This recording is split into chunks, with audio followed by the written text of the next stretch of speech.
All right. Bass Players United family, how are you? Today we got a very special guest with us. He's a friend of mine. He's a mentor. He's co-founder of the hip hop group TBO. Has the album out African America. Ladies and gentlemen, my man Jamall Bufford. How are you doing today, sir? Peace, brother. I am great. Thank you for having me. This is cool, man. Absolutely, man. Thank you for coming. I appreciate you coming on and supporting, man. Man, so tell my people about you. So tell me, tell my people about you. Sure. I am from the Ann Arbor, Ypsilanti area. Um, not born here, but pretty much raised my whole life here. Born in Atlanta, grew up in Ann Arbor, went to Ann Arbor Public Schools. Been living in Ypsilanti most of my adult life. Um, Fell in love with this thing called hip hop music when I was in high school. So about the age you were when I met you, Ian, is when I fell in love. This was a long time ago. Yeah. When I fell in love with hip hop music. Um, Started writing, and then found some friends who had similar interests. We formed a group called Athletic Mike League. We put out a couple critically acclaimed albums that started to get recognition around the world. And then right when things seemed like they were starting to take off for us as a group, life happened. A couple members, one had a kid, others wanted to do other things, maybe focus on production, go back to school. We had left school. I was at the University of Michigan. I left my sophomore year. We all wanted to focus on music.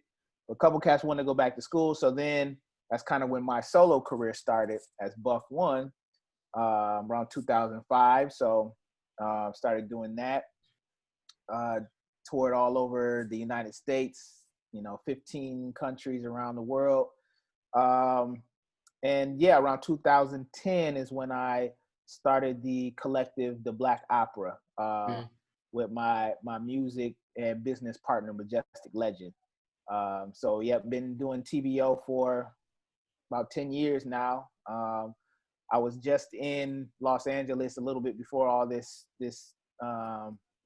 unfortunate situation started to take place with the pandemic. Yeah, And yeah. right before all this popped off, I was in LA working on new TBO stuff. So you can look for some new TBO in 2020. That's right, y'all. Look out for TBO. Man, I remember, man, because this feels like time flew, man. I was like 16 when you met me, man. And here we are, fast forward like almost 6 years later. And man, I remember the first time I saw you guys I first saw you guys put out, like, when you performed your album all those years ago. I remember I was seeing you guys on stage. I step out of the room for 2 seconds. I come back. I see y'all with masks on and stuff. I'm like, oh, whoa. Yeah. So um, for those that don't know, a little background about the Black Opera. We are, a hip hop collective, but our show and our performance and our presentation is a little bit more theater than it is a typical rap show.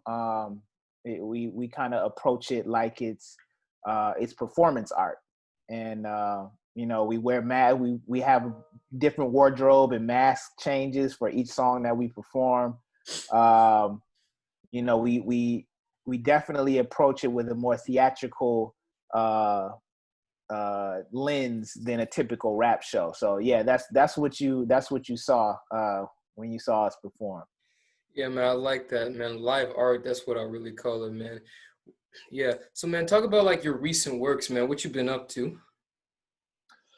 Well, recently, music has taken a slight backseat, not a total backseat. It'll never take a complete backseat, but it's taken a slight backseat. So I'm in a new role since I left the neutral zone when I met you. I'm the project specialist for Washtenaw County My Brother's Keeper. And My Brother's Keeper is an initiative that Barack Obama started around 2014, I believe. Essentially, a call to action for men of color and Black men across the country to be more involved with young men and Black men of color in their communities, just helping them kind of counter some of the barriers that we face, whether it be educational barriers, economic barriers, you know, issues that we face with the criminal justice system. So that's been my job about almost 7 months now. And I love the work. It's definitely been intensified within recent weeks with everything that's going on with COVID-19, and just trying to make sure young men and their families and people of color in our county in general are receiving the resources and supplies that they need to be safe, but also just making sure they have in their daily supplies and resources that they need just to function, you know. So that's been my focus that's been my job, working with young men in a couple middle schools around here, setting up boys groups, and we do these breakfasts every second Saturday of the month. All that stuff obviously kind of slowed down since we can't meet in person. We still do Zoom meetings every second Saturday of the month. We actually have one coming up on the 9th that you're welcome to join. I could send you the flyer. Yeah. Once this is over. Yeah, that's what I've been doing recently. And DJing. I picked up DJing the last year, so I had a weekly gig, but that kind of had to slow down once I got my new position with my brother's keeper here. So I've been DJing, but yeah, music is coming. Like I said, right before all this popped off, I was in Virginia recording, and I was in Los Angeles recording. So you hear some new music soon. Man, that's good, man. Hey, man, talk to me about touring in London. Yeah, I will. What is it about London? I saw you in your social media post. You were, I just had to gas you up a little bit. Be like, yo, this man went everywhere, man. This guy in London, man. This guy, he international. He omnipresent, man. Yeah. London's cool. It's it reminds me a lot of New York. Like I mentioned earlier, during my sophomore year of college at the University of Michigan, me and my group, Athletic Mike League, we left school. A couple of us we were all over the place. Some were in Alabama, some in Florida, but we all left and we moved to New York to pursue this music thing. So London reminds me a lot of New York. I would never live in New York again, and chances are I probably would never live in London. It's a great place to visit. It's just, it's a lot of people, a little bit too many people for me, a little too fast paced. I definitely, if I'm going to do a bigger city, I would prefer Los Angeles or Chicago, Detroit, Atlanta to New York or London. But like I said, it's a great place to visit. We performed at the Historical Jazz Cafe in London, which is, countless of just incredible artists have performed there. So it was great to perform there. We performed there actually with Slum Village and Fat Cat from Detroit. London was great. London was great. The vibe was awesome. They know good music. They love hip hop. They love Detroit hip hop and Michigan hip hop for sure. London's great. Man, how did you hook the tour up? Did you just have friends out there or For me, it's a combination of a lot of things. I do have a booking agent based out of Berlin, Germany. Oh, wow. I've been working with her for 13 years now, since 2007. The first time I went to Europe, was me and my brother from Athletic Mike League, producer and rapper 14KT. We went out there together. We had one show. We had a single show booked for Poland. This is in 2007, and that was our whole goal, was just to go out there and do this one show. But we found out that Slum Village was actually on tour at the same time out there, and we asked them, they're friends of ours, and we were like, hey, can we jump on some of your tour dates? We don't want any money. We just want to get on stage. And they were like, cool, sure. So we ended up doing about 6 or 7 shows with Slum Village, who has a huge following. So that was great. And that's how we started to build relationships. That's actually how we met our booking agent that's been booking me ever since. And she also books the Black Opera. You also build relationships and friendships the more you travel and get out there. So I've been going for 13 years. So, wow. yeah, like I said, 15 different countries. So you build relationships, and so yeah, some of it is you randomly meet a show promoter. Some of it is you've done shows with this particular artist 3 or 4 times. They have a nice little following in their area. You can hit them up like, hey, I want to come out there around this time. You doing anything? So it's a combination of a lot of things. And, for people like me in my position, like, not huge superstars, with millions of followers on social media, millions of views on YouTube and stuff like that, you got to use the connections you have and be, pretty strategic with it. Wow. Man, talk to me, man. Who are some of your biggest inspirations? Yeah, Outkast for sure. Outkast is my number one biggest inspiration if I had to pick one. But countless other people, Michael Jackson, Oh yeah. Prince, Stevie Wonder, Marvin Gaye, Erykah Badu, Oh yeah. Jill Scott, Slum Village, Nas, Wu-Tang Clan, Common, The Roots. Yeah, those are a combination of all those people have played a huge part in me wanting to do music and how I do my music. Man, that's crazy, man. You know how many people tell me I look like Andre 3000, man? Like, With the hair, how the hair is now, I can see it, man, and it's the all the attire. way to my back now, Yeah. almost. Man, talk to me, man. Like, who do you plan on working with, and where do you plan on working? Good question. I don't know. I don't really ever. This is gonna sound crazy, but like, I never sit and like, I want to work with such and such. Um, Usually, if there's going to be a collaboration, 8 times out of 10, it's somebody hitting me up like, yo, I want you on a song. Usually I just got my head down like, yo, I just want to work. And then, maybe if I run into somebody, which obviously isn't happening now since we're all at home mostly.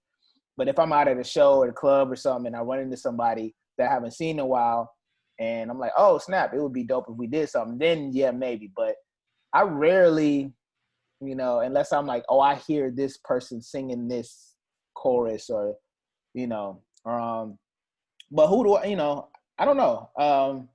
Usually with the Black Opera, my partner, Majestic Legend, he's the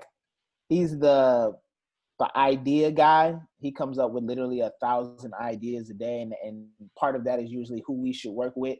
I don't really think about that. The second part of that question was what you said. Who do I want to work with and where? Yeah, where? Yeah, where? Well, shoot, nobody's really traveling now, so. But that's the beauty of the internet. We're completing a lot of TBO stuff, just by sending files back and forth. Majestic Legend he lives in California. So, we got a lot of work done while I was out there, but we're going to have to do a good amount separated. So, we both have recording setups at our home. So we're just going to have to send files back and forth. But yeah, I'll work anywhere, when this is over, I'll be, wherever I'm needed, I'll be, I can't wait to actually get back on the stage. That was one of my biggest goals for this year, was to get back on stage more, go back to Europe, Australia, New Zealand, wherever. Because 2019, I really, I started this new job at the end of the year. I was in transition from jobs prior to that. So I didn't do 2019 was the first year I did not go to Europe to perform since I started in 2017. Wow. So I was like, this year, 2020, I'm gonna get back out there, and now this happens, and I'm probably not gonna make that happen. But 2021, whenever it happens, Yeah. I'll be excited to get back on stage And anywhere. that's what I've been telling people who've been coming on, like who've been coming on this interview. Like this, I know we've all been like kind of locked down right now, but I believe that this quarantine has really brought out the creativity in people. You see people doing Yeah. live shows from home, doing church Yep. services over the internet. Yep. Absolutely, man. Absolutely. Hey man, so what are some like parting words, man? Like what are some like kind of advice you could give to young fans, like kind of people who are like kind of like me, who are up and coming in the industry? Yeah. Yeah. I kind of try to stay. There's a million things I could say, but I always, whenever I get asked this question in interviews, I try to stick to like a core three things that I would like to pass on. Um, One is uh, a team is important. Now, how that team is formed can look a bunch of different ways. It could be your homies you grew up with. It could be your family. I know your brother is essential in helping you out with your music stuff. It could be family. It could be friends. It could be acquaintances you meet out just on the music scene that have similar interests and similar tastes as you. That maybe they like the music you make. They may not be musicians, but they say, hey, maybe I want to try managing, or I want to do social media, or whatever it is. And it's, it could be difficult forming that team. It may take a few different um, iterations of that team, and you might lose some people, you might gain some people. The team might transform and look different over the years, but a team is important. You cannot do really anything, definitely not music, but you cannot do anything by yourself. Now, yes, you can literally record the bass by yourself and play the drums and record yourself and do it all on your phone in your home. Yes, technology wise, you can literally do everything by yourself, but that's not what I'm saying. I'm saying to reach whatever level of success you feel, you're going to need someone to help you, even if it's just people reposting your stuff on social media for you. Whatever it is, you try to find a team. It could be two people, it could be one other person, just to bounce ideas off of. So team is important. Hmm. um, and this sounds kind of cliche, or it might be a no-brainer, but um, you gotta love it. You know, Hmm. um, you'll learn. You're gonna run into some roadblocks where you're like, man, is this worth it? Do I want to do this? I'm not making any money, or nobody's clicking on my link to play my song on SoundCloud. Nobody cares. If you love it, none of that really matters. Like, so I say, you know, I'm not saying if you don't love it, you should quit. That's not what I'm saying. But I'm just saying you'll know whether or not you love it or not, during those hard times when, you're not getting booked for shows, or, but if you're still working on your craft, putting in your 10,000 hours or 20,000 hours, whatever it is, that's what's most important. So yeah, it's going to be some hard times. That's one thing I'll say. It's going to be some hard times, but if you love it, it doesn't matter. You'll stick with it and keep going. And lastly, I would say when you're working towards a goal, um, you know, it's okay to celebrate those moments, those quote unquote small victories or whatever it might be. Because success looks different for everyone. Like success to me may not be what success is for you. Um, even in myself, there's in some ways I feel extremely successful with my music career. In other ways, I don't feel successful at all in my music career. But it is important to kind of recognize whatever landmarks you set for yourself, celebrate those, but then, kind of compartmentalize that and then move on to the next goal. Because the bottom line is you should be enjoying what you're doing. If it seems to be too much of a business, um, too much, politics and all that stuff, then, you might lose the joy and the love that I was talking about earlier. So just make sure, you are recognizing, man, last year I only had 2 followers on SoundCloud.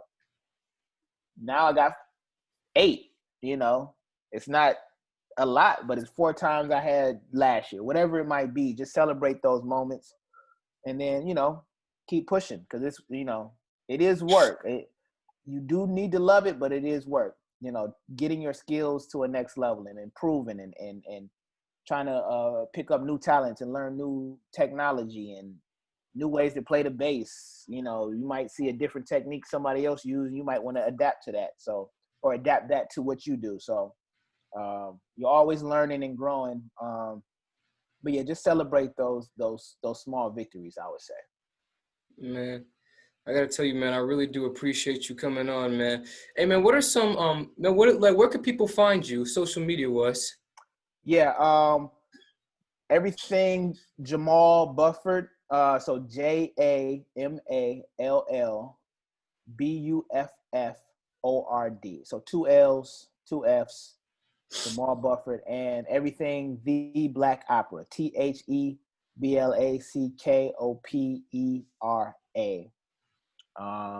And actually, you'll be hearing some brand new music from our first group too this year, Athletic Mike League, who I was in high school with. We met up earlier this year and cooked us some stuff. So Athletic Mike League, ATHLETICMICLEAGUE. Yeah. Great, man. Man, I love what you was talking about just now, man. It's all about growing your career, building your brand, all that stuff, man. But yeah, you guys heard it first. My man Jamall Bufford of TBO. He's got all kinds of stuff coming up. You say Athletic Mike League? Yep. Look out for that, y'all. Jamal, appreciate you taking time out of your day to come check on little old me, man. You know No what I'm problem, saying, man? bro. Anytime. So everybody go support the page, go support Bass Players United, and look out for us, watch out for what we do, and God bless God Jamal. bless. Jesus bless in everything you do, man. Thank you, brother. Take care of yourself, Ian. Yes, sir, you too. All right. Peace. Peace, man.